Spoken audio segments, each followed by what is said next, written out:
Brian Oliver presents Haunting Tales of Madness!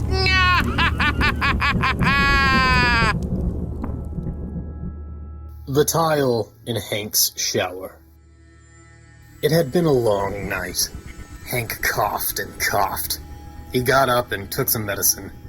He coughed some more and told himself that it was just sinus infection. He ignored the blood on his hand. He made his way back to bed and curled into his pillows. As he coughed, his pet ferret, Eddie, seemed bothered and attempted to keep Hank warm. Hank pushed his pet away and hacked and coughed until he finally passed back out. Hank started his morning the same way he always had. He stretched out, popped his neck, rubbed his shoulders, put on his glasses, and then made his way to the bathroom. He would sit on the toilet while the shower heated up. When his glasses began to fog, he would know the shower was ready, and take off his glasses, then enter the man-made rainstorm that awaited him. Eddie waited on the other side of the door, then went downstairs to the living room to play. As the steaming water ran over his body, Hank lathered up. He was the one to start at the top and work his way down. He was also the type to use shampoo as his only form of bodily cleaner. He allowed the hot water to break up the ick that was stuck in his sinuses. Like most men, he figured as long as he smelled okay, that was good enough. Showers were more about relaxing and soothing the muscles for Hank. Water ran over his face as he rinsed his short brown hair. He blinked and looked at the tile in front of him. He had seen them a million times and never thought anything of them. That day, something was different. Just like one sees images in the clouds, Hank could see an image in the tile directly in front of him. Smiling to himself, he noted that it seemed to just barely resemble a face. It struck him funny that he'd never noticed it before, and then gave it little thought as he continued his routine. Hank went about his day. The typical getting dressed, brushing teeth, rushing out the door with a hot cup of coffee, and easing into his desk at work about 20 minutes before anyone else arrived. Generally, as his coworkers showed up, he would greet them and then do his work, mostly keeping to himself. Hank had always been a solitary individual, pleasant but quiet. Many of his coworkers saw him as cold and unapproachable, but those who had gotten to know him, which were few, realized that he really just preferred to focus on his work. He saved his social time for off hours. His social time was actually meeting with his gaming friends online via headset and partaking in rousing battles. For Hank, that was enough. Hank had found Eddie, the ferret, some time ago. He wasn't even quite sure when. If he recalled right, Eddie had belonged to an ex-girlfriend, or perhaps just a friend with benefits. The details on how Eddie became his were not important enough to really remember. He just knew he loved the little stinker. He would talk about Eddie without referring to him as a ferret so many times that his coworkers had thought Eddie was either a roommate or lover. They only learned the truth when Hank put up a photo of Eddie on his desk. In the photo, Eddie's food dish could be seen with his name on it. Hank loved Eddie, and for all intents and purposes, Eddie seemed to love Hank. Eddie was the type to crawl up and veg on Hank's shoulders for hours. He barely opened his eyes when Hank would get excited about winning a match on whatever game he was playing. They were so in tune that Hank allowed Eddie to sit upon the table during dinner, and spoke to him as one would speak to their best friend or family member. Eddie seemed to listen and sometimes murmur in a way that some might see as a response. After hours of gameplay and lounging, Hank got settled for bed, read a book out loud to Eddie, and then snuggled up and the pair fell asleep. Eddie tended to sleep on Hank's chest all night long, at least on nights that Hank wasn't coughing up a lung. That night, however, was different. After Hank had been asleep for about an hour, Eddie rose up and slinked his way off the bed and towards the bathtub. Eddie wriggled up onto the bathtub, set himself up, and began to stare at one particular tile in the shower. The tile changed ever so slowly. Hank awakened and smiled at Eddie, who had made his way back to the position of sleeping on Hank's chest. The ferret lazily rolled over and flopped onto the floor before making a squeak and wandering off to play with a stuffed toy. Hank grabbed a towel, dropped his shorts, and sat on the toilet as the water warmed up. The lather in his hair was just about ready for a rinse. The song he hummed was cheerful. Nothing beats his morning shower. Hank could swear he saw the lights flicker for just a moment as he closed his eyes to rinse his hair and face. It was a swift flicker, but it certainly caught him off guard. He rinsed off, and then he noted the tile. The tile he had seen so many times. He could almost swear there was a face made out on it. He blinked and blinked, but he could not deny that there was more structure to the shape than he had seen before. Hank knew that this could not be possible, but there it was. Though it was not detailed like a picture or painting, it had indeed developed more structure. He figured he was just overtired, or maybe this was a sign that he needed to clean his shower. Hank quickly rinsed off. He had the shivers from being less than 100% sure of what he saw. He brushed his teeth, threw on his clothes, and headed to work. After Hank had left, Eddie swiftly made his way back to the shower and watched the tile. Hank got to his usual seat moments before others had arrived. While he sipped his coffee, his coworkers began to take their seats. Hank had this strange feeling that came over him. He turned around to look at his coworkers, and, just for a moment, they all seemed so strange to him. They looked like they were warped and almost inhuman. There was a strange pulsing in his head, and a ringing in his ears. Hank closed his eyes and rocked back and forth for a few moments before opening his eyes again. All of his coworkers were looking at him with some concern. The woman who sat closest to him, Penny, had brought him some water.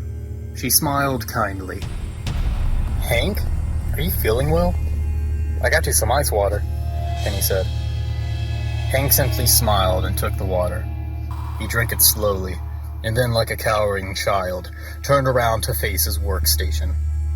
A few of his fellow coworkers made some comments under their breath about the office weirdo and went about their day. Hank focused on the data entry he was expected to complete and set his office phone to go directly to voicemail. During his lunchtime, Hank stayed at his desk and did some research online to see what might have caused his momentary visual issues. Is this what it felt like to go crazy? His search results did not fill him with confidence, but he was not scared enough yet to make an appointment to go see a professional. Hank would wait for his employer to come back from lunch and request a mental health day. His boss was happy to oblige, noting that Hank looked notably pale in comparison to his normal healthy self. When Hank left the office, his boss jotted down a reminder to get his flu shot, just in case. On his way out of the office, Hank nearly jumped out of his own skin when the elevator door closed. He could have sworn on the Bible that he saw someone behind him in the reflection of the doors. Hank gave an audible yelp as the doors were closing, and a hand blocked them. As the doors reopened, one of his coworkers stepped inside. "Sorry to scare you, Hank. I just wanted to catch the elevator." Hank nodded and stepped back to the corner of the elevator. His coworker gave him a look over. He could tell something was wrong. "Look, man, we get it. You're sick. But this silent treatment is bullshit. I have to cover your shit tomorrow, and you can't even say thank you? Thank you. Alright, man, I get it. I'm sorry. So what is it? Are you on new meds or something?" "Just the flu, I think. A bad head cold. Not sleeping." The elevator door opened. "Okay, man, we'll get better. I got you covered for tomorrow. Call us if you need a trip to the ER or something." His coworker left the elevator and took a left turn. Hank turned to the right and took the long way around to his car. After his drive home, Hank slowly walked up to his front door, turned the key, and on entering, dropped all his things on the floor. He planted himself face down on the couch and turned on the TV. Eddie hopped up and nibbled for a second on Hank's hair and then crawled onto his back. Hank smiled and then swiftly passed out. As he slept, Eddie looked in the direction of the bathroom. He stared and stared. Eventually, he looked down at his owner and bit him hard on the neck. Hank yelped loudly and sprang up. "What? Why, Eddie, you dick!" Hank felt the blood coming on the back of his neck. It was more than just a simple bite, and Hank could feel the break on the skin. He ran to the bathroom for peroxide and bandages. The blood which dripped on the floor and on the counter was enough to let him know that this could need stitches. Hank squirted peroxide on his neck and gripped the sink in pain. Eventually, he managed to get a decent-sized bandage to stick on his neck. He breathed slowly, and while looking at the mess he had made, he saw Eddie run past him toward the shower. "Eddie, what's gotten into you?" Hank followed Eddie, and then slipped as he neared the tub. He tried to grab the shower curtain, but he simply weighed too much.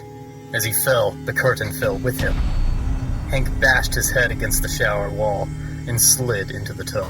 Hank could swear he saw the blood on the floor and sink being absorbed into the floor and fixtures. He looked up, and the face in the tile looked back at him. It was indeed a face, and it was moving. A face made of tile and grout, and it was looking directly at him. The face was grinning. Eddie sat below it, pawing up at the tile. Hank gasped, and the tub began to fill with blood. Hank stared in fear as the blood overtook him. The following week, Hank returned to his cubicle. He smiled at his coworkers, and they all seemed to smile back. They were genuinely glad that he had gotten over whatever had made him seem so sick. At lunch, Hank offered to take everyone to eat, as a thank you for covering for him. They happily obliged. At the restaurant, he told jokes, came off as suave, and even made a few daring advances towards Penny. To his good fortune, he was glad to receive the attention. They spent the night drinking, flirty, and she even whispered a few tantalizing ideas into his ear. His other co-workers could see where things were heading, so they excused themselves after another round to let Hank and Penny go have some fun of their own. That night, he brought her home, cooked her an amazing Italian dinner, and gave her a delicious glass of wine. He took her to his bed, where she expected more fun to come. Eddie made his way in and curled up on the edge of the bed. Penny didn't notice Eddie. She sat close to him and smiled. Hank lit a cigarette. "Hank, you really have come out of your shell. What happened?" He let out a large plume of smoke and set down the cigarette in an ashtray. He looked her deep in the eyes and grinned. "Don't call me Hank. Hank is rotting in the bathtub." Hank was starting to get really sick, so it was time to move on. His smile did not go away. He actually grinned wider, and Eddie stood up, growing just a small amount larger as he moved. Still, Penny did not notice the ferret. Hank took another drag from his smoke and let it go with delight. Humans do that when they reach the end. Had to scare him to rush that along enough. I've never been patient. Making humans hallucinate is really draining. Penny moved toward the edge of the bed. She never thought she would spend a night with a crazy person and had no plans to start now. "You can call me Eddie. I'm going to be your familiar. We are going to be very good friends." There was a fuming of smoke, and suddenly, she was alone. Penny looked to the edge of the bed and saw the ferret. He approached her and snuggled up. She looked at him and patted his head. Eddie's eyes glowed red and seemed to look into her soul. His eyes flashed. Penny's eyes flashed in response. She smiled absently, as if nothing had happened. Penny got up from the bed, and then picked Eddie up and held him in her arms. "Let's go home, Eddie. I need a shower."